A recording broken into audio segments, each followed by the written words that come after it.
uma opção, a gente pode criar alguns elementos, não necessariamente é um problema, ele não está dizendo que tem uma solução para todas as questões que é chapada, que é universal. Eu acho que ele tem ali um elemento variável que ele não discutiu, mas não vejo também uma razão fundamental para não aceitar. Eu acho que não seja essa pluralidade de opções institucionais de lidar com as liberdades de expressão.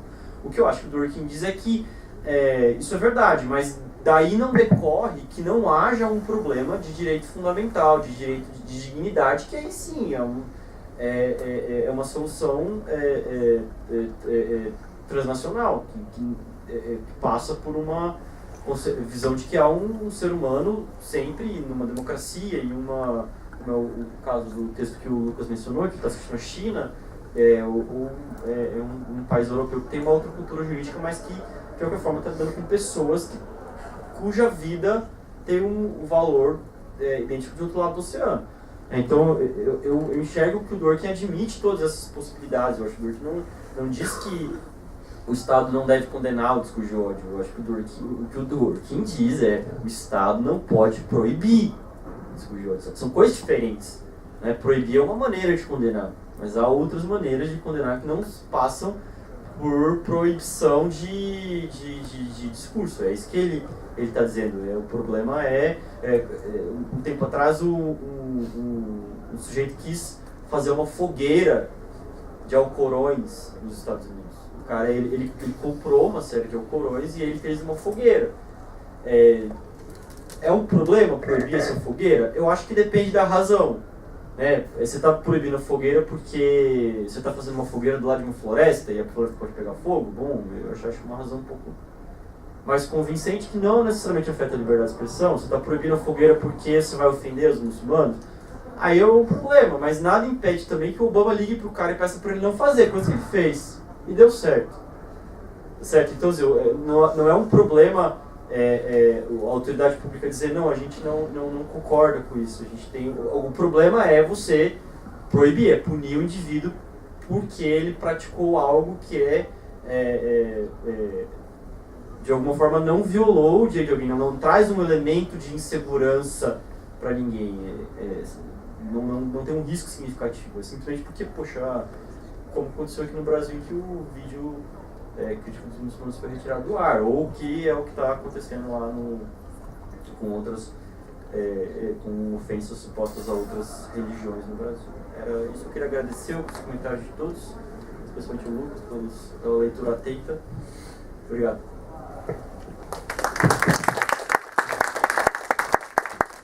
Eu agradeço também a todos os membros da mesa, especialmente ao Lucas, por ter topado o convite. A gente passa para a segunda parte do painel, agora com o Otávio, o professor Carlos Batalha.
Continua então com a segunda parte do painel.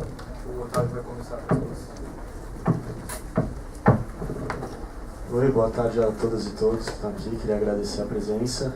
Agradecer também ao professor Ronaldo pela oportunidade de estar aqui. A Clarissa e o Daniel, que trabalharam incansavelmente na organização, que não é fácil. E aos demais que comporam o livro junto comigo, especialmente o Paulo que está aqui comigo junto à mesa. E também agradecer muito ao professor Carlos pela presença. O professor Ronaldo sempre diz que bons leitores são raros da gente se ter. Então é muito bom ter essa oportunidade, imagino que todos também estão muito felizes com isso, de ter leitores para comentarem e discutirem o nosso trabalho. O meu artigo ele é fruto principalmente de um trabalho apresentado por uma disciplina da pós-graduação do mestrado, que eu faço sob orientação do professor Ronaldo, e foi muito curioso. E quando foi feito o convite para fazer um artigo para ajudar na elaboração do livro, todos tinham já a tese, um título da tese já retomando o Dworkin, falando do Dworkin, e a minha sugestão era Rawls, um ponto de interrogação. E eu fiquei com essa interrogação e resolvi trabalhar justamente a possibilidade de interlocução entre o John Rawls, que é o autor que eu mais leio, assim, com o Dworkin. E eu começo o meu artigo com uma provocação, né, falando sobre a tomada de decisões que a gente tem no cotidiano. E não de decisões simples como onde que a gente vai almoçar hoje, por exemplo, mas decisões no nível mais institucional, referente a que tipo de política pública a gente está implementando, que organização da sociedade, que estrutura a gente quer distributiva de direitos, de bens. E acontece que essas questões geram muita dúvida. Dificilmente a gente tem um consenso a respeito disso. E é justamente um dos focos que a gente tem no trabalho do Rawls, que é o desafio da legitimidade política. Como, a despeito de toda essa discordância, eu consigo criar uma legitimidade a partir da tomada de decisões em questões tão caras. E com isso o objetivo do meu artigo foi justamente realizar uma análise crítica da obra do Rawls, com foco na ideia de como buscar uma concepção política estável, principalmente com foco no conceito de razão pública que ele desenvolve na última versão dele, a ideia de razão pública revisitada. Como interlocutor, eu já disse, eu vou trazer o Dworkin, principalmente porque os dois se dedicaram muito ao tema da legitimidade política, mas especificamente porque o Dworkin, além de incorporar diversos elementos do pensamento do Rawls na obra dele, o Dworkin propõe ver o Rawls a partir da teoria do direito. A gente viu muito aqui pessoas, autores procurando ver o Dworkin a partir da teoria política. E eu achei muito interessante o Dworkin propor esse foco da teoria do direito, essa inversão com o Rawls. Nisso, a estrutura do meu artigo começa com uma exposição breve da obra do Rawls, foca no conceito de razão pública, apresenta justamente a crítica do Dworkin aos limites desse conceito de razão pública e conclui com uma abordagem temática de uma questão prática. O objetivo inicial que o Rawls tem com o projeto dele é buscar formular uma concepção de justiça para uma democracia constitucional que seja capaz de, por um lado, acolher uma descrição convincente de direitos e liberdades básicos, bem como a prioridade deles, e é isso que a gente encontra previsto no primeiro princípio da justiça dele, e integrar isso ao ideal de equidade democrática, que por sua vez está previsto no segundo princípio. O que isso tem? Basicamente mostra que o Rawls está querendo fazer algo que não era feito há muito tempo, que era contestar o domínio do utilitarismo de uma maneira sistemática no campo da filosofia política contemporânea. E ele faz isso retomando a tradição do contrato social, propondo a figura de um contrato social hipotético para justificar os dois princípios de justiça dele. Agora, um ponto específico e importante de destacar aqui é o método de justificação que o Rawls propõe para a teoria dele, que é o equilíbrio reflexivo, no qual ele busca justamente avaliar a consistência e coerência da concepção que ele propõe a partir das nossas intuições, nossos juízos mais básicos, convicções mais básicas sobre questões de justiça. Isso vai levar à questão da estabilidade, que é discutida pela primeira vez em uma teoria da justiça. O Rawls não se dá satisfeito pela maneira como ele propôs isso na primeira obra dele, e recebeu diversas críticas e sofreu diversas inquietações com isso. E ele propõe uma reformulação disso em um liberalismo político, que é justamente entender como será que numa concepção de sociedade bem ordenada, regida pelos dois princípios da justiça, como que eu consigo manter essa concepção estável num contexto de um pluralismo de ideologias, de visões de mundo, estão sempre, muitas vezes, discordando uma das outras. E para isso ele traz uma distinção muito nova, que o Dworkin vai criticar, que é a questão você ter, por um lado, doutrinas morais e filosóficas abrangentes, e do outro, concepções políticas. Como exemplo, a gente pode pensar de uma doutrina moral abrangente, a gente tem uma religião, islamismo, catolicismo, judaísmo, que eles buscam ir além do político e abrangem todos os aspectos, buscam abranger diversos aspectos da nossa vida. Até mesmo o utilitarismo enquanto teoria da justiça, e transcendendo esse aspecto dele, também pode ser considerado uma doutrina moral abrangente. O liberalismo nas concepções anteriores, não da que o Rawls propõe. E do outro lado a gente tem as concepções políticas, que é o que o Rawls busca construir, a concepção dele, que tratam apenas de questões referentes à estrutura básica da sociedade. Essas concepções ele coloca como freestanding views. Talvez a melhor, toma a liberdade de oferecer uma tradução aqui, é a ideia de que a justificação dessa concepção política, independe de uma doutrina moral específica. Ou seja, eu consigo, com um conjunto de doutrinas diferentes, de aspectos diferentes, por exemplo, de uma religião, de uma concepção política, econômica, de uma teoria da justiça, independentemente dos fundamentos que elas adotam em si, eu consigo ter essa justificação, eu consigo justificar essa concepção política a partir delas. Então, independe da doutrina moral específica. E isso leva ao que ele vai falar de um consenso sobreposto, né? Um overlapping consensus entre todas essas teorias. Eu consigo construir minha justificação a partir disso. Agora, entrando no conceito de razão pública, propriamente dito, a gente precisa ter noção que ele coloca a ideia de razão pública como dizendo respeito à forma em que deve ser entendida a relação política em uma sociedade bem ordenada. Como politicamente os cidadãos se relacionam entre si, o governo com esses cidadãos. E isso traz consigo muito a ideia de que, para gerar essa estabilidade, eu preciso superar a ideia de um modus vivendi. Modus vivendi, a gente está pensando no dois grupos políticos, por exemplo, que nenhum deles consegue chegar ao poder, e eles buscam chegar a um consenso. Eles falam, vamos colocar assim, uma espécie de uma paz armada. Assim. A partir do momento que qualquer um tivesse a chance de se sobrepor ao outro e prevalecer o outro, faria isso. E ele fala que a razão pública não pode ser isso. O que vai acontecer? Ele vai propor toda uma estrutura da razão pública, vai falar que ela se aplica preferencialmente à questão do fórum público, ou seja, o discurso de juízes, membros do governo, candidatos a cargos públicos, e fala que a justificativa de princípios e ideais na tomada de decisão a respeito de questões públicas, de interesse público, tem em mente um critério de reciprocidade. Todo cidadão pode pensar que esse critério está ok, eu conseguiria aplicar ele a mim e aos outros, e seria razoável eles aceitarem. Agora, isso vai motivar uma série de críticas que o Dworkin vai propor, que são focadas em dois pontos específicos. Assim. O primeiro é o critério de reciprocidade. Os juízes poderiam recorrer apenas aos valores políticos da comunidade, não a doutrinas morais abrangentes para tomar a decisão deles, segundo Rawls. Agora, isso vai ser um problema porque é um elemento central da divergência entre os dois, de que você não está inserindo, como o Rawls não vai inserir um componente ético nessa teoria dele. Eu não tenho que ter uma responsabilidade pela própria vida. É algo que o Rawls ignora nesse ponto. E o Dworkin vai falar que isso é um problema, porque se eu inserir esse aspecto, eu consigo abordar a questão, expandir esse critério de reciprocidade para também doutrinas morais abrangentes. E o segundo ponto, que é consequente disso, é a autonomia do político, que o Rawls vai defender, que o Dworkin vai criticar, falando, não, eu preciso dessa doutrina de responsabilidade pessoal, eu preciso de uma teoria ética do indivíduo, da responsabilidade que ele tem pela própria vida. O que vai acontecer? Tá, a gente tem uma divergência teórica.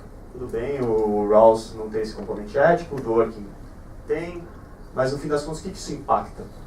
E daí eu trago justamente uma questão prática, que é a questão do aborto, para tratar disso. E a grande diferença, qual que vai ser nisso? A partir do momento que eu insiro um componente ético, se eu tenho uma dúvida, qualquer argumento que eu traçar a favor ou contra o aborto, vamos supor favorável, o Rawls só pode dizer que esse argumento é minimamente razoável. Ele pode ser aceito razoavelmente por todos. Só que o que isso implica? Isso abre que a decisão a respeito do aborto pode ser tomada sob deliberação, num processo de deliberação democrática, por exemplo. Então, se tiver mais gente votando contra, tá certo, não tem problema, porque eu tinha argumentos razoáveis dos dois lados. Agora, o que o Dworkin vai falar, e com isso eu finalizo aqui na explanação, é de que, a partir do momento que eu insiro uma ideia de responsabilidade pela própria vida, uma ideia de independência moral do indivíduo, eu não estou mais tornando ele sujeito à deliberação democrática. Eu não preciso disso, eu não corro esse risco. Porque vamos supor que eu teria daí uma votação que decidiria é contrário ao aborto. O que eu posso falar? Eu posso questionar ela. Eu posso questionar falando que ela viola uma ideia de responsabilidade do indivíduo, no caso das mulheres, pela forma como elas vão levar a vida delas. E a partir do momento que eu tenho isso, eu posso questionar uma decisão tomada no legislativo, por exemplo, nos tribunais. Daí justamente trazendo esse componente ético como decisivo na maneira como a gente enxerga os direitos, como justifica eles e como faz eles valerem na prática mesmo. E acho que é isso, queria agradecer a todas e todos mais uma vez.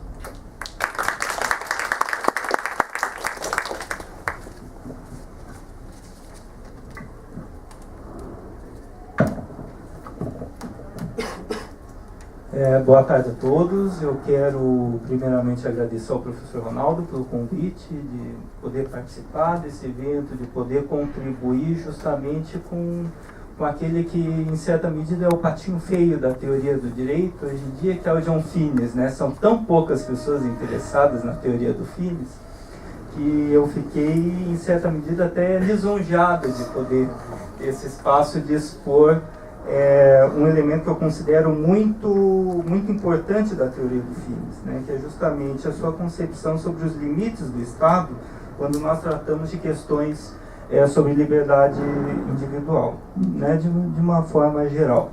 E é claro que, curiosamente, embora eu tenha aceitado esse desafio, o que eu escrevi é que a pintura, o verniz que eu dei para o Finnes não foi propriamente de um jus naturalista, mas muito mais de um autor tipicamente liberal, né? Que isso é algo que impacta muitas pessoas.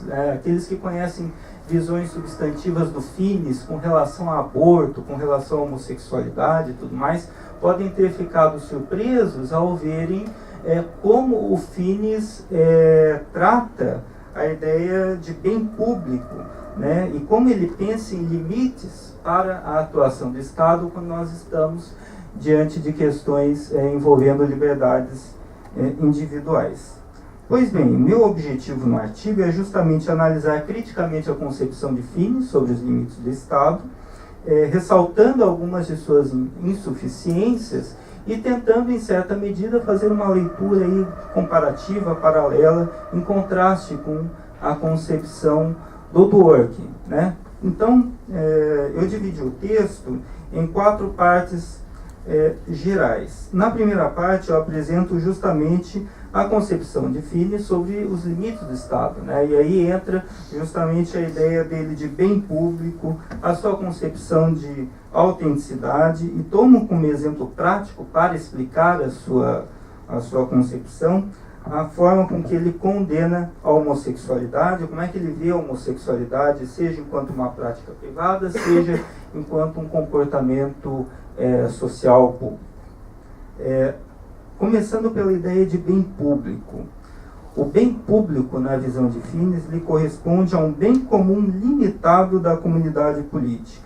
Ou seja, o bem público seria, em última análise, a garantia da paz e da justiça dentro de relações interpessoais. Essa é uma interpretação que Finnes atribui, é a interpretação que Finnes tem da teoria de Tomás de Aquino e que ele considera a mais adequada. Disso se segue, bem comum limitado. O que se sugere aqui, o que Finnes sugere, né, e aqui nós temos que ter muito cuidado com as palavras que nós adotamos, principalmente dentro de um raciocínio justnaturalista, mas Finnes sugere justamente que esse bem público ele seria em certa medida subsidiário, e alguns autores, e mesmo Finnes deixa entender em alguns momentos, seria um bem comum de natureza instrumental, o que pode causar muita surpresa, porque se nós retomarmos, por exemplo, pensamentos como de Aristóteles, ou mesmo outras interpretações de Tomás de Aquino, essa categorização do bem público como algo instrumental parece incompatível com a ideia de sociedade política como algo que carrega um fim em si mesmo. De qualquer modo, quando Finnes ressalta essa natureza subsidiária, e essa expressão me parece mais adequada do que instrumental, o que Finnes está asseverando é justamente que existem outras formas de organização além do Estado ou da sociedade política que possuem um bem comum que corresponderia a aquilo que ele denomina de bem humano básico, ou de uma forma mais abrangente, os próprios primeiros princípios de direito natural. Então, por exemplo, a amizade, a família, uma comunidade religiosa são organizações, são comunidades que teriam um bem comum que seria um fim em si mesmo. De qualquer modo, o ponto mais importante aqui é ressaltar justamente a natureza limitada da ação estatal em atenção a esse bem público. Ou seja, se o bem público é a garantia da paz e da justiça nas relações interpessoais, então existe um campo de liberdade individual, por assim dizer, onde o Estado não tem competência, agiria de forma injusta se intrometesse na liberdade do indivíduo. Então, Finis, curiosamente, também mais uma vírgula aqui no seu justnaturalismo, ele se aproxima de Stuart Mill e adota o princípio do dano. Ou seja, o Estado não teria o direito de usar a coerção para desencorajar condutas que não sejam danosas a este bem público. Ou seja, Finis se afasta de uma visão pura do paternalismo, no qual o papel do Estado seria, dentre outros, transformar as pessoas em seres integralmente bons, integralmente virtuosos. Isso fica muito evidente quando nós analisamos a posição de Finis sobre a questão da homossexualidade ou mesmo outros temas relacionados à moralidade sexual. Finis, ele adota o que ele denomina uma posição moderna padrão. O que seria isso? Segundo Finis, o Estado ele estaria incorreto, ele estaria agindo injustamente se ele criminalizasse a homossexualidade enquanto um ato consensual e privado entre indivíduos adultos. Por quê? Porque esse ato, sendo privado, sendo consensual, não aparecendo na esfera pública, ele estaria fora do campo de competência da ação estatal. Por outro lado, o Estado ele tem plena liberdade, pleno direito, quase um dever em desencorajar qualquer forma de imoralidade sexual. Esse desencorajamento público, ou seja, o que os indivíduos fazem entre quatro paredes é uma questão daqueles indivíduos que estão naquela prática consensual, assim adiante. Mas, dentro de um ambiente público, dentro de um espaço de moralidade pública, o Estado teria o dever de desencorajar aquelas práticas que seriam imorais. Eu não vou aqui me aprofundar muito no porquê Finis consideram a homossexualidade uma imoralidade, mas em síntese, isso decorre da sua concepção de sexualidade humana e também da ideia de que o sexo só seria moral, o ato sexual só seria moral dentro de uma perspectiva reprodutiva, o que ele denomina a união biológica, dentro do casamento marcadamente heterossexual, enfim. Tudo isso para afirmar, em última análise, que o casamento corresponderia a um bem humano básico, autoevidente, intrinsecamente valioso e assim adiante.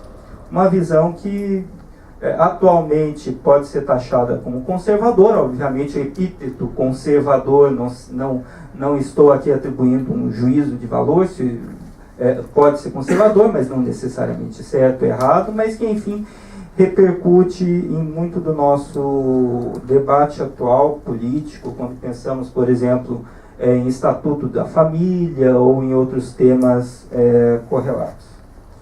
De qualquer modo, a questão que se levanta é a seguinte: se nós seguirmos à risca essa concepção finisiana, nós podemos levantar algumas questões. Por exemplo, o Estado estaria correto em coibir a parada LGBT? Se a parada LGBT, se homossexuais organizados, a população LGBT se organiza para traduzir uma ideia que é manifestamente contrária ao bem do casamento, numa esfera pública, e o Estado tem o papel de justamente desencorajar essas condutas, se seguirmos à risca o pensamento de Finis, o bem público pode exigir justamente que esse tipo de manifestação seja, em certa medida, censurado. Nós poderíamos fazer algum diálogo, eventualmente, com a ideia de liberdade de expressão, mas a liberdade de expressão, para Finis, acaba assumindo uma categoria muito mais instrumental. por assim dizer. Deixa 1 minuto, vou me agilizar aqui.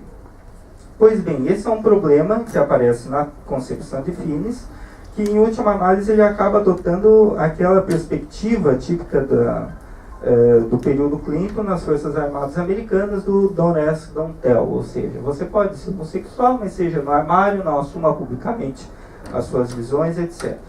Existem 2 problemas com essa concepção do Finis. O primeiro ressalta justamente o fato de que, mas não existe nenhum tipo de comprovação de que a homossexualidade em si envolve um dano para a coletividade, um dano ao ambiente moral adequado e assim adiante.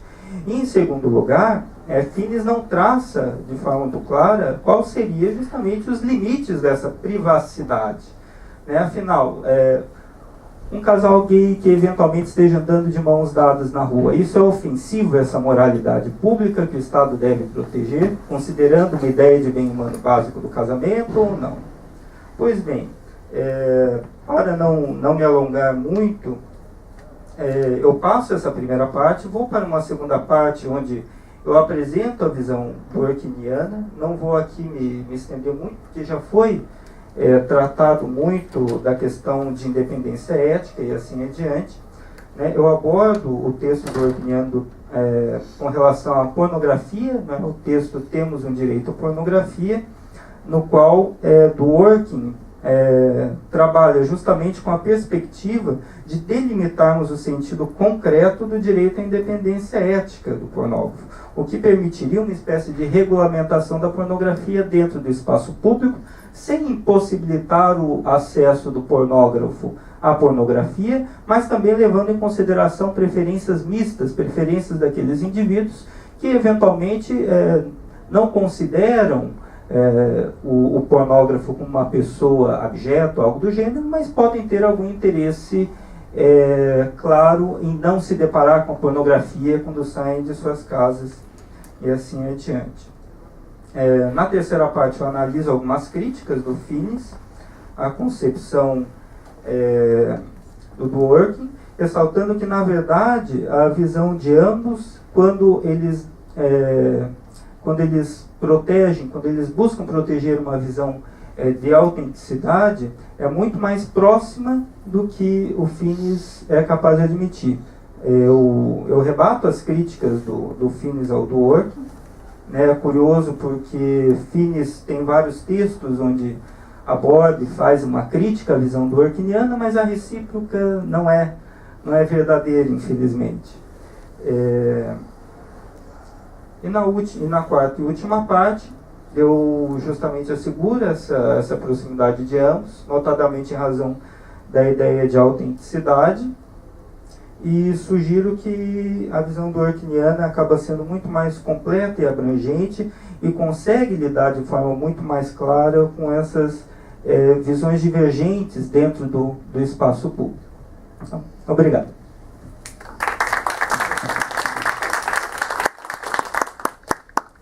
Passo agora para as perguntas do professor Carlos Eduardo, depois rodada do Dr. Pedro.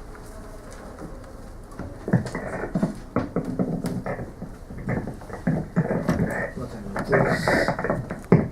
Dá para escutar? Boa tarde. Bom, como todos os anteriores, eu faço questão de agradecer pelo convite que me veio pela Clarice, que estou conhecendo hoje, mas tenho certeza também que veio por parte do Ronaldo e certamente por parte de outros amigos que eu também já tenho no grupo e de outros que eu estou fazendo neste momento. Eu tive a possibilidade, graças a uma das pesquisadoras, de ter acesso ao livro antes. Eu li não só esses 2 textos, mas li alguns outros também.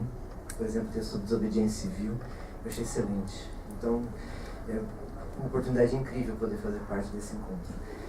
Eu vou, em termos gerais, dizer que achei os 2 textos bastante objetivos, bastante claros. Durante o almoço, o Ronaldo disse que se pensou no título do livro com a palavra introdução, mas talvez não sejam textos introdutórios. Eu acho que eles são textos introdutórios, sim, na medida em que eles têm a virtude soberana da clareza. Mas, ainda assim, acho que eles provocam algumas questões, e eu vou partir direto para as questões. O elogio geral é isso. Os 2 autores dominam bastante o Rawls, o Dworkin, o Finis. Então, o que eu quero não é discutir se a interpretação está certa ou está errada, não tenho condições de fazer isso, mas eu quero só colocar algumas questões que me parecem relevantes para a própria discussão. Começando pelo texto do Otário, o texto sobre os limites da razão pública. Acho que a minha primeira pergunta, talvez a pergunta mais genérica, e parece uma pergunta formal, parece uma pergunta de banca, mas não é uma pergunta de banca, não é uma pergunta de leitor mesmo. Você acredita que o seu tema é mesmo Rawls, interrogação? Você acredita que realmente o seu título é Os Limites da Razão Pública, dois pontos, a busca por estabilidade na obra de Rawls? Eu acreditava que sim, como leitor, e eu fui esperando justamente uma análise das vulnerabilidades, como você mesmo fala, da noção de razão pública no Rawls. E o que eu encontrei, na verdade, no trabalho foi os limites da razão pública segundo Dworkin. De como, numa análise comparativa, Dworkin parece mais interessante para a razão democrática. Eu senti isso da leitura do texto. Estou equivocado na minha interpretação? Isso aparece especialmente pelo seguinte: entre os limites da razão pública não existem apenas aqueles que o Dworkin aponta. Não é? É possível apresentar outras limitações da concepção de razão pública que o Rawls desenvolve. O Habermas faz isso, por exemplo. Não é? E no que está para além do Dworkin, ou seja, para além da autonomia da questão do político, para além da ausência de uma teoria ética da responsabilidade pessoal, existe uma questão que é fundamental no Rawls, eu acho, que é a questão da teoria da sociedade. Como leitor do Rawls, você sabe que a primeira parte do item sobre instituições, a parte na qual ele já tinha declarado isso antes, mas ele deixa claro qual é a vinculação da teoria dele com o kantismo. Ele faz questão de dizer, nessa parte das instituições, que ele, Rawls, parte da suposição de que a escolha da pessoa na qualidade de um eu em si é uma escolha coletiva e uma escolha situada. Nesse sentido, que ele está propondo com o teste da posição originária, o recurso ao valor de ignorância, não é exatamente contratualismo. Tem toda uma tradição contratualista, Locke, Rousseau, Kant, mas o que ele está propondo aqui tem algo a ver mais com uma certa concepção de sociedade.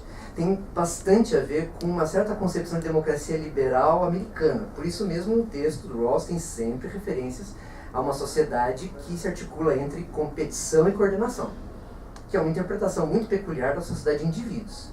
Não está nem no Locke, nem no Rousseau e nem no Kant. É a concepção do Rawls, propriamente. Ora, nessa medida, então, esse é um pressuposto da teoria dele. Se esse pressuposto cair, caem muitas outras coisas. Se esse pressuposto for muito vinculante, a gente vai acabar dizendo que essa teoria serve para o contexto norte-americano, mas não serve, por exemplo, para o resto do mundo. Não é? Mas, e aí? Como é que fica, então, a noção de razão pública no Rawls? Ela também não é vinculada a essa teoria da sociedade? E aí, quando o Rawls, por exemplo, passa a enfrentar questões de direito internacional, estou aqui me fazendo muito no Habermas, né? Quando ele está lá no Direito dos Povos, que é um texto que você não cita aqui no trabalho, será que ali não vai, no Direito dos Povos, aparecer como limite à razão pública a própria teoria da sociedade que o Rawls desenvolve, que o Rawls pressupõe? Eu fiquei pensando nisso. Existem mais limites da razão pública do que esse que você aponta. Você se limita aos do Dworkin. Então, não ficou incompleto? Outra coisa também. Você enfatiza bastante a importância que na teoria do Dworkin existiria para a questão do melhor argumento. Né? Não existiria apenas pelo processo pela ideia de juízo que existe na teoria de interpretação do Dworkin, de raciocínio interpretativo no Dworkin, não existiria apenas a possibilidade de apontar argumentos razoáveis. Existiria ainda ali uma ideia de racionalidade. Talvez não de razão, mas de racionalidade, pelo menos no Dworkin, ou seja, tem um melhor argumento ali, e sob esse aspecto, parece que há uma ideia de racionalidade mais adequada à democracia. Eu fiquei pensando nisso. Em termos de racionalidade democrática, o que o seu trabalho conclui é que, se nós formos associar direito com democracia, a teoria do Dworkin é mais adequada do que a do Rawls? Se a relação de democracia for realmente uma questão essencial para a sociedade contemporânea, então, em termos de racionalidade democrática, que seria necessário introduzir no próprio processo de adjudicação no direito, você está dizendo, com todas as letras, é preferível o Dworkin ao Rawls, porque a teoria do Rawls ela ainda é permeável aos interesses da maioria?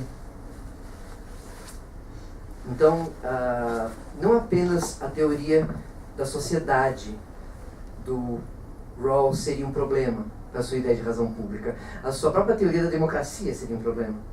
Ela não conseguiria dar conta de uma ideia de racionalidade democrática forte, seria uma racionalidade democrática flexível, excessivamente flexível, e ainda assim ela pode sucumbir aos interesses da maioria. Essas seriam as minhas duas questões para o seu texto, que é ótimo. Para o Pablo agora, texto excelente sobre o Fins. Eu começo discordando, se você me permite, da afirmação que você coloca aqui, de que bom que deixaram você falar do Fins. Um autor que, quem está querendo ler o Fins hoje? A impressão que eu tenho é exatamente o contrário. Tá? Eu vou, talvez eu vou cometer aqui um ato horrível, né, de futurologia. Sempre as pessoas que fazem isso acabam se dando mal. O Ronaldo estava numa certa reunião lá do SEBRAP em que nós discutimos o Posner e o Marcos Nobre disse: tem que tomar cuidado com esse negócio, porque eu tenho certeza que daqui a alguns anos isso vai estourar aqui no Brasil. O exercício de futurologia é complicado, né? Não sei se exatamente o Law Economics estourou aqui no Brasil, mas eu tenho uma ligeira impressão de que, a curto prazo, neste momento, o John Fins está ganhando espaço. Está ganhando bastante espaço. Se não espaço teórico, pelo menos espaço midiático. Não? Posso dar exemplos triviais, totalmente pessoais, que não tem nenhuma relevância teórica, do tipo, no e-groups da minha turma da San Fran, de repente, este ano, apareceu gente perguntando: você já ouviu falar de um tal de John Fins? Apareceu isso lá no meio, né? Fiquei quieto, só vendo o pessoal discutindo isso. Daí, por que estão falando do John Fins? Foi isso que eu fiz. E daí, de repente, claro, né, o tal do John Fins apareceu na mídia recentemente, em duas situações que eu acho que merecem consideração, especialmente com relação ao que você está colocando aqui. O Fins, ele apareceu primeiro porque ele, junto com outro teórico católico, resolveu escrever uma carta ao Papa Francisco, solicitando ao Papa Francisco que ele desautorize interpretações erradas da exortação apostólica feita o ano passado, chamada Alegria do Amor. Lá na exortação apostólica, o Papa Francisco, ele abre a possibilidade, por exemplo, dos divorciados receberem a comunhão, né? Só que o Fins diz: isso está gerando uma possibilidade de interpretação perigosa. Qual a possibilidade? A de que, então, seria possível falar em um direito ao divórcio no contexto da tradição católica, e também que um católico não precisa acreditar que muitos seres humanos irão acabar no inferno.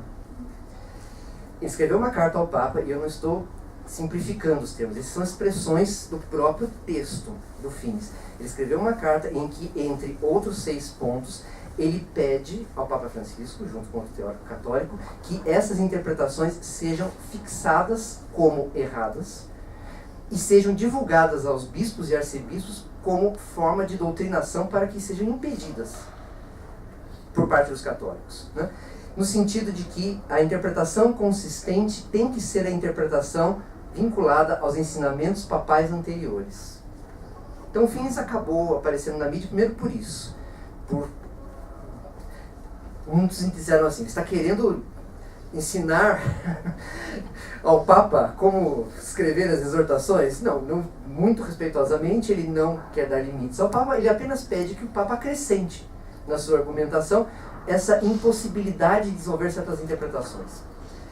E depois, segunda situação na qual o Fins acabou aparecendo, ele é o orientador do doutorado do Neil Gorsuch, que é recém-empossado ministro da Suprema Corte norte-americana. E aí agora, pelo que eu percebi, no debate americano, né, as pessoas estavam antes preocupadas em quem vai ocupar o espaço do Scalia.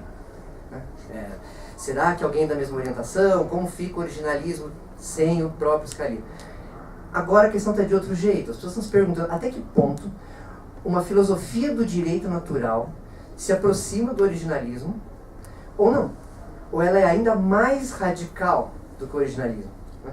Em que medida o juiz originalista realiza a adjudicação?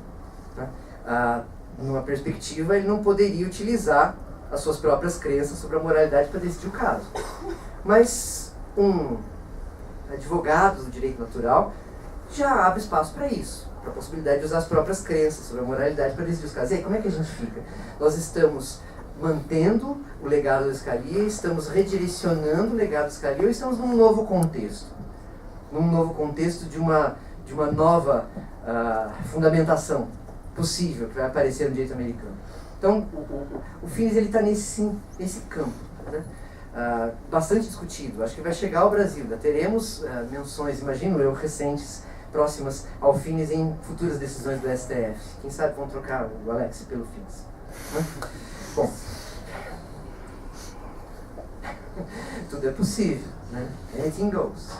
Mas então, tendo em vista o texto, o que me deixou incomodado é o seguinte, e eu vou partir da frase final, se me permite. Né? Tendo em vista que o Finis é um autor bastante relevante e muito presente no debate contemporâneo, que fica cada vez mais presente, eu fiquei me perguntando para quem o texto que você escreveu sobre John Finis ele é dirigido. Até porque você usa como última expressão do texto a expressão um potencial aliado.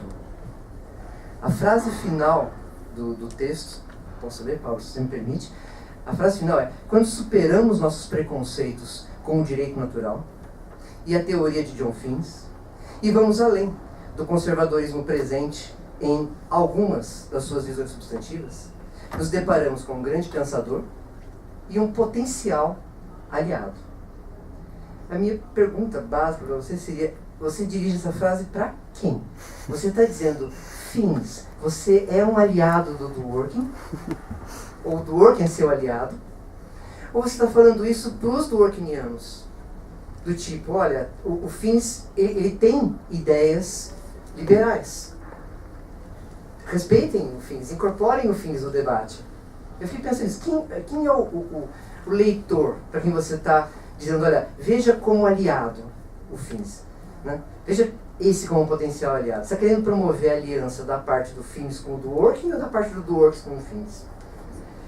No texto, em algumas vezes eu tive a impressão de que era para fazer com que os Dworkinianos se aproximassem do Finis.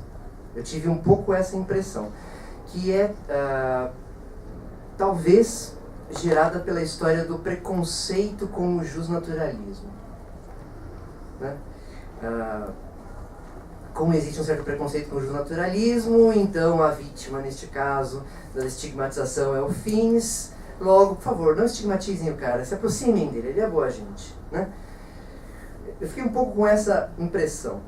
Mas, por outro lado, eu também acho curioso que o Dworkin não se deu ao trabalho de realizar esse debate com o Finis, e o Finis se preocupe em discutir o Dworkin e apresentar outros argumentos. Eu fiquei pensando sobre isso. Será que a ausência de argumentação de um lado e a ênfase de argumentação no outro não indica que quem está precisando ver como aliado é o Finis? Ver a teoria do Dworkin como aliado? Será que não é isso que você está querendo propor? Isso é uma questão que realmente me aparece como relevante, porque nesse ponto me parece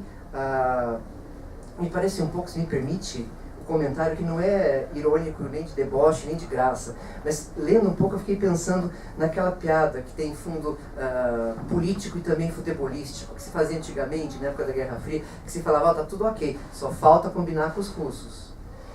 eu pensei, nossa, tá tudo ok, o Fins é liberal, só falta combinar com o Fins. Ainda não combinamos com o Fins. Por quê? Porque eu acho que se ele próprio se apresentar filosoficamente, ele não vai se colocar como desnaturalista, ele mesmo diz isso. No texto do Grande Tour da Filosofia do Direito, ele muito precisamente fala, esse negócio de desnaturalismo já era. Ótimo, é verdade. Desnaturalismo é uma categoria que já foi. Mas ele certamente se colocaria como um realista moral. Ele certamente se colocaria como um realista moral e ele não aceitaria os mesmos termos que o Dworkin utiliza para falar em unidade dos valores. Existe um perfeccionismo, para usar o termo técnico, existe sim um perfeccionismo clássico na concepção do Fins que faz com que ele precise rebater o Dworkin. E é assim que surge o debate, né? É da parte do Fins que tem o incômodo, propriamente. Então, como é que a gente vai combinar com o Fins? Como é que ele vai conseguir superar esse limite se ele próprio, como os fatos indicam, é uma pessoa que escreve cartas pedindo para que interpretações errôneas sejam afastadas da esfera pública?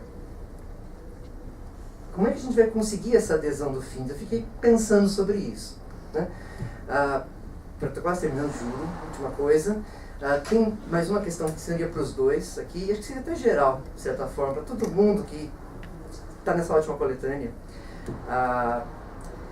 Eu fiquei pensando pelo seguinte, e acho que isso é uma questão muito de alguém que vem da tradição filosófica brasileira, né? Além da tradição filosófica brasileira ser orientada aqui em São Paulo pelo método estrutural, que o Ronaldo muito bem desenvolve, escreve, apresenta, também faz parte da tradição filosófica brasileira localizada aqui em São Paulo a questão do conflito das filosofias, que o Oswaldo Porchat Pereira apresentou lá no texto. A dificuldade que desde os gregos nós temos até hoje de sempre, ao apresentar o discurso filosófico como uma narrativa, você ter a filosofia que diz A, a filosofia que diz não há, e as duas partes que parecem que não dialogam propriamente, né? No texto do Porchat ele diz o seguinte, né? Se me permitem citar, ele diz, todo texto de filosofia pode apresentar uma solução filosófica do conflito. No entanto, as condições de possibilidade para a solução filosófica não parecem poder cumprir-se senão pelo recurso ao dogmatismo filosófico, isto é, pelo exercício de uma opção filosófica, a qual pode traduzir-se seja pela preferência concedida a uma das filosofias em conflito, seja pela criação de uma nova filosofia, a qual, por sua vez, ao que tudo indica, também, entretanto, está condenada a ser uma entre 1000 formas de filosofia e, portanto, será contestada, fazendo parte, portanto, de um eterno conflito. Esses são os termos do qual Oswaldo Porchat Pereira escreveu sobre o conflito das filosofias e que leva, no caso do Porchat, a adesão a um certo ceticismo com a posição filosófica, né? O que ele está dizendo é, o texto de filosofia vai bem, mas quando entra em debate, sempre ele acaba em algum tipo de dogmatismo filosófico. Por quê? Porque na hora que você confronta os interlocutores, em geral, do confronto resulta uma opção que, na verdade, é uma partidarização. E aí ocorre um momento dogmático, né? A filosofia provavelmente desaparece e aí vira uma espécie de a saída é essa. Eu gostaria de perguntar para aqueles que fazem trabalho de interlocução filosófica, trabalho de debate, né, que não apenas fazem teses ou artigos ou pesquisas sobre um autor e tentam fazer a leitura interna, mas tentam fazer o confronto, fazer o debate filosófico mesmo. Como vocês veem o conflito da filosofia? No caso dos textos de vocês recaíram em algum dogmatismo filosófico ou não? Seria equivocado dizer que, embora vocês apresentem o debate filosófico da razão pública, o debate filosófico da moralidade, se você me permite dizer, acho que esse é o objeto do seu texto. No caso, parênteses, no caso do texto do Otávio, o aborto é um exemplo, é um espaço no qual ele vai poder colocar o Rawls e o Dworkin. No seu texto, Pablo, sobre o confronto do Fins com o Dworkin, não dá para trocar.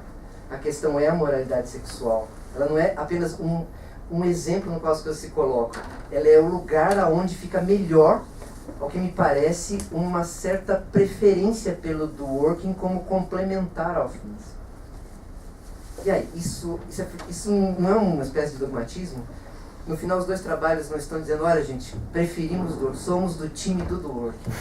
Hashtag do working no final. Será que não é isso? Ou não? Existe ainda algum espaço de tentativa filosófica dentro dos próprios textos? Essas são as minhas questões. E muito obrigado de novo por essa oportunidade. A gente abre para perguntas da plateia, primeiramente, depois para as respostas dos colegas. Para o Otávio. Você começou falando da preocupação do Rawls com a estabilidade e aí passou pelas freestanding theories of justice, né, quando a teoria que não é uma teoria abrangente, chegou no ponto de falar que do exemplo do aborto que você deu bem no finalzinho, de que o que uma pessoa vai poder falar é só se é razoável ou não é razoável. Uma posição sobre o aborto. Mas você não acha que a gente tem que separar essa questão da estabilidade de um lado, que é a preocupação do Rawls no liberalismo político, da questão da formulação de teorias da justiça, que é mais a preocupação dele na teoria da justiça mesmo, de modo que cada pessoa pode se colocar na posição originária e desenvolver uma teoria da justiça, debater as possíveis teorias da justiça e chegar numa conclusão e então apresentar na razão pública, na esfera pública, né?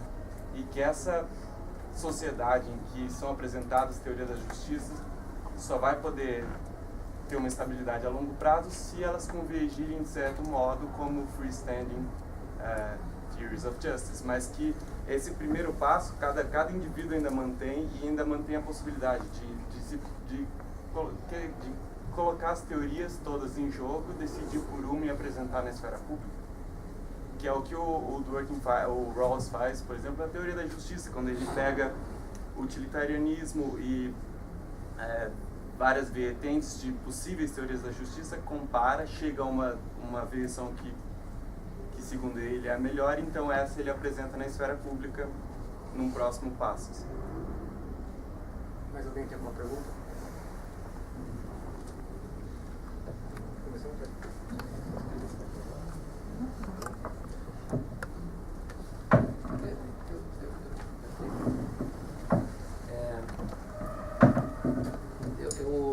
Na verdade, eu queria insistir nessa última provocação que fez o Carlos Batalha, né? Que é claro, poderia nos conduzir a uma discussão metodológica mais ampla e tudo mais. É um debate em si mesmo dentro da filosofia. Mas eu queria saber alguma coisa dentro da pergunta, quer dizer, por que vocês escolheram essa estratégia? É claro que eu conheço um pouco da história, um pouco da cozinha do trabalho, mas assim, por que esse diálogo? Essa é uma pergunta que eu gostaria de ouvir de vocês.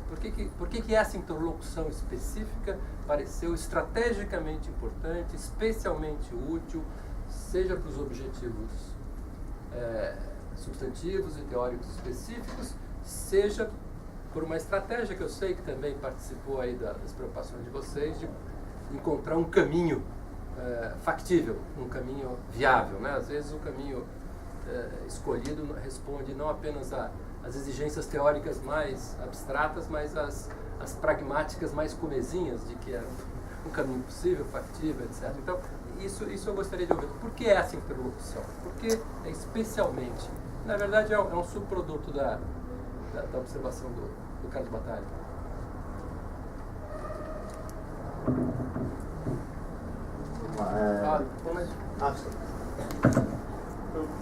Paulo, eu compartilho com você o desejo de entender e compreender o Finis.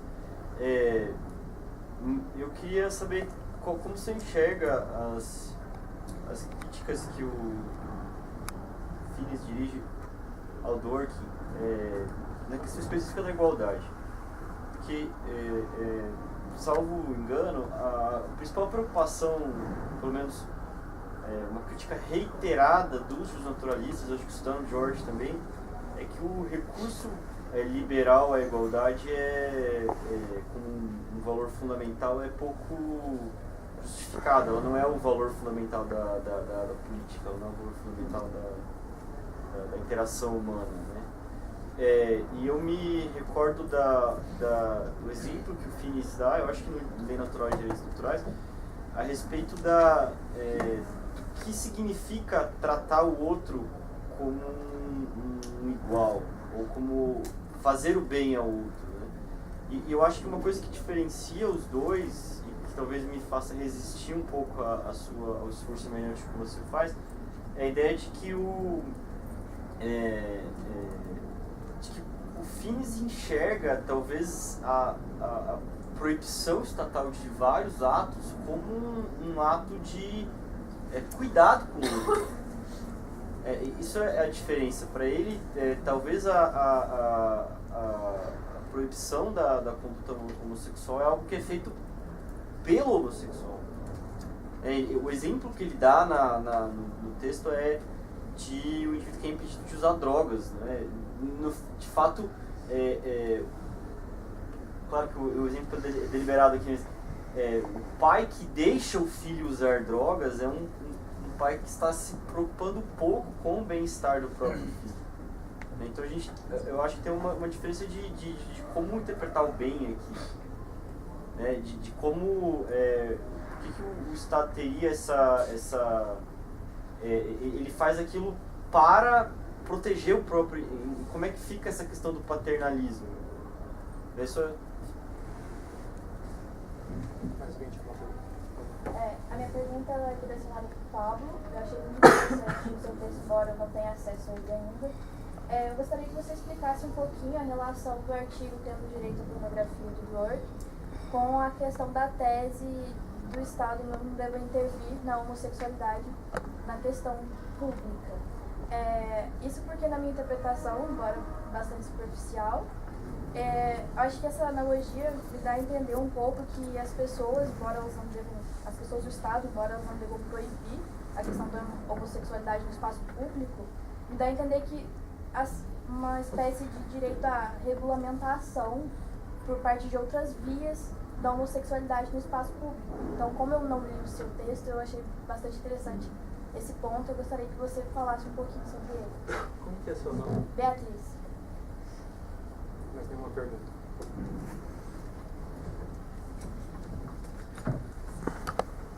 Vamos lá, vou começar com... Primeiro agradeço as perguntas dos comentários, tanto do professor Ronaldo, do Bernardo e do professor Carlos. E vamos lá, eu posso... A Jaque comentou mais cedo aqui, falou que poderia dar uma explicação ou uma justificação, né? Eu vou começar com a explicação, mas eu prometo que eu vou chegar na justificação. Uma explicação que poderia ficar muito confortável, falar para vocês, já expliquei, estou tranquilo, queria dialogar mais com a obra, como um todo. A obra está falando bastante de Dworkin, eu falei, por que não pegar o autor que eu mais gosto de ler, que eu mais tenho apreço, e dialogar com Dworkin? Isso é uma explicação. Vou deixar vocês com ela por enquanto, mas vou chegar na justificação. E abordar os outros comentários do professor Carlos. Eu tenho uma dificuldade, quando a gente fala da teoria da sociedade, do Rawls, de pensar que ele tem uma obrigação de ter uma pretensão universal. Acho que muitas vezes que eu li ele e posso estar enganado, aí a gente pode depois discutir, ele em momento algum ele se diz uma pretensão universal. Ele fala, ele tem uma concepção muito clara de sociedade bem ordenada, que ele fala, eu estou discutindo uma sociedade bem ordenada como a gente tem aqui no Ocidente, talvez até como a gente tem aqui nos Estados Unidos. Então eu não vejo essa pretensão nele de ir além. Eu vejo que ele está muito confortável em falar, eu não estou querendo oferecer resposta para tudo, eu não estou querendo discutir tudo. Eu estou querendo olhar para essa questão como ela se dá aqui. É claro que isso é muito difícil quando você propõe uma teoria da justiça de como a sociedade tem que ser construída. Mas eu acho que ele, em momento algum, ele se coloca nesse ônus. Agora, tentando já o último comentário, assim, já entrando na questão... Não, melhor, vou comentar o Bernardo daí, que daí depois eu entro e finalizo com isso.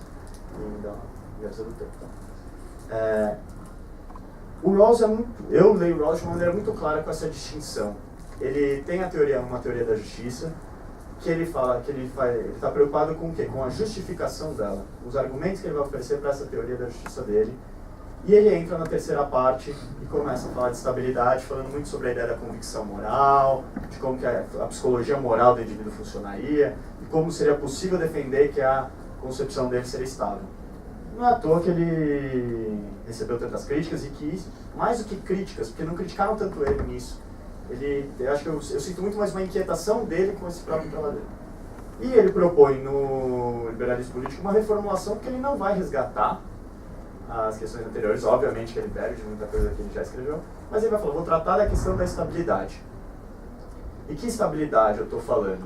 Eu não estou falando só de uma estabilidade concreta, eu não estou falando que essa sociedade vai viver de maneira sem conflito, tranquila. Tanto que é justamente o que ele está propondo, não estou falando do modo de viver. Eu estou falando justamente de os indivíduos aceitam a sociedade porque eles encaram ela como a mais razoável, elas aceitam ela. Agora, a gente tem um problema a partir do momento como a gente vai aplicar o que o Rawls diz, como a teoria dele diz, para resolver questões práticas, questões concretas. Porque, por um lado, para começar, e isso é uma boa parte da minha inquietação com a minha tese de mestrado que estou concluindo, que ele propõe 4 estágios, né, para ver como que eu vou organizar a sociedade. A primeira é a situação hipotética do contrato social. Depois ele vai prever um estágio constitucional. Eu vou estabelecer quais são os principais princípios. Depois o estágio legislativo. E, por fim, o estágio para lidar com as questões mais pequenas, mais específicas. Que daí por isso que é muito difícil a gente chegar e trazer por mais que eu adorasse fazer isso, trazer a posição original para justificar uma questão concreta, prática lá. Apesar de achar que a dificuldade é muito grande de fazer isso. Então, por isso que eu entendo essa divisão dele, vamos colocar dessa maneira. E eu entendo os benefícios, acredito que ela gera mais benefícios do que malefícios. Assim. Não sei se eu respondi sua pergunta, também se você quiser, depois a gente pode conversar. Agora, finalizando, justamente tentando trazer não só o questionamento do professor Carlos com relação ao dogmatismo, né, nessa ideia de fazer o debate, uma conclusão, tá ali, tá certo, e também tentando mostrar por que o caminho que eu escolhi, não enquanto uma explicação, mas enquanto uma justificação. O Otávio que escreveu esse artigo, é o mesmo Otávio, mas tem o que eu acho? Eu vejo ele como um projeto, um trabalho em construção. Porque justamente o meu foco é no Rawls. E eu tenho uma menção simples, breve no texto, de quais que seriam as possíveis respostas que o Rawls daria. A primeira é que ele fala, que eu não gosto muito, mas é que a gente poderia pensar num caráter supletivo dos argumentos morais. Então, quando a razão pública, de maneira análoga ao que a gente teria no positivismo, nos casos difíceis, ela não me desse uma resposta, eu vou para o Dworkin, que daí vai me fornecer uma resposta.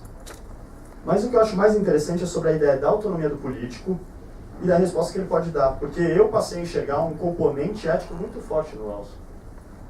Principalmente quando ele vai falar na prioridade das liberdades básicas e justificar elas a partir dos questionamentos propostos pelo Hart a elas, que ele fala, como que ele vai justificar essa prioridade da liberdade?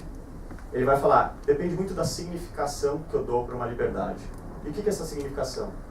É de que maneira ela é importante para o exercício de 2 poderes morais que ele coloca para o indivíduo. O primeiro poder moral é o do racional. Eu tenho uma meta de vida, eu tenho uma concepção de vida, como que eu vou chegar até ela? Qual que é a maneira mais racional? Como eu vou me utilizar dos recursos à minha disposição? O que eu preciso, o que eu não preciso para chegar até ali? E o razoável, que é de que maneira eu vou, pensando nessa racionalidade minha, individual, como eu vou colocar ela num contexto mais amplo de coletividade, como eu vou propor termos de cooperação na sociedade, que não só eu posso aceitar, mas podem ser aceitos por outros indivíduos. Como que eu vou constituir isso? E daí eu falo isso por quê? Porque o Dworkin e o Rawls, em boa parte dos debates, estão do mesmo lado. E eu queria falar, será que o Dworkin realmente tem tanto a acrescentar assim ao Rawls? Já que ele é sempre colocado depois, será que tem? E como eu disse, como em processo de construção, que acho que ele tem, nesse sentido, os debates que a gente enfrenta, e acho que por isso que é importante a gente se colocar num debate concreto, apesar daquelas limitações que eu coloquei para o Bernardo, acho que isso não a gente não pode se furtar delas. E eu diria que eu não tenho uma posição tão clara assim. Eu acho que eu estou bastante confortável para falar que eu não estou caindo no dogmatismo, porque eu não sei se o Dworkin tem tanto a acrescentar ao Rawls nesse aspecto, entende? Quando a gente trata de questões como essas, assim. Eu não vejo o Dworkin dando uma resposta tão superior assim a do Rawls e que me impediria de propor outros questionamentos também. Assim. Nem em termos de racionalidade democrática?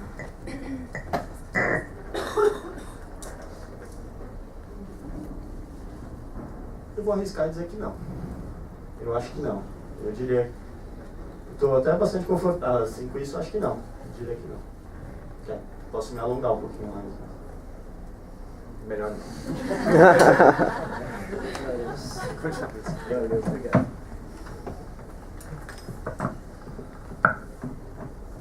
Bom, vamos lá.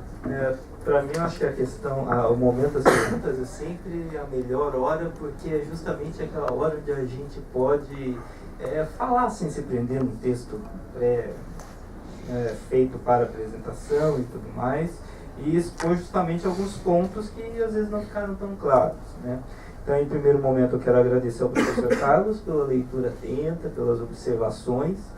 Eu não sei se eu fico feliz ou triste em saber que o Finis, na sua profecias, ficará famoso no Brasil, não, né? Porque em certa medida seria bom que boa parte dos argumentos ditos conservadores ou reacionários tivessem ao menos dentro daquilo que existe a argumentação menos ruim, por assim dizer. Mas considerando a forma com que autores anglo-saxões são apropriados por juízes e tudo mais, eu fico no mínimo preocupado com a forma de leitura que eles terão, principalmente dessas visões substantivas do Finis. Esqueci de dizer, o colega do WhatsApp é juiz.